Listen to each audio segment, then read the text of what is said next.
ఇక్కడ చిన్న డౌట్ ఏంటంటే ఇండియన్ పాస్పోర్ట్ హోల్డర్స్కి అండ్ ఎన్ఆర్ఐ పాస్పోర్ట్ హోల్డర్స్కి డిఫరెన్స్ ఏమైనా ఉంటుందా? ప్రాసెస్ ఎలా ఉంటుంది? యాక్చువల్గా మా ఇండియన్ పాస్పోర్ట్ హోల్డర్స్కి స్టాంపింగ్ అంతా కూడా మాలాంటి ఏజెంట్స్తో ఢిల్లీలో స్టాంపింగ్ అయిపోతుంది. ఢిల్లీలోనే మనం స్టాంపింగ్ చేయించుకొని వారి పర్మిట్ అండ్ వీసా మన చేతికి వస్తుంది కాబట్టి కస్టమర్ వెళ్ళవలసిన అవసరం లేదు ఫిజికల్గా ఎక్కడ ఎంబసీకి కానీ ఆఫీసెస్కి కానీ.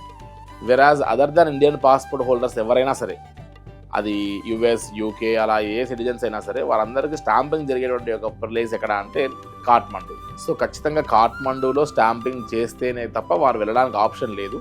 అట్ ది సేమ్ టైం ఫిజికల్గా వారు అపియర్ అయి ఉండాలి. కాబట్టి అట్లీస్ట్ 4 days ప్రాసెస్ ఉంటుంది దానికి.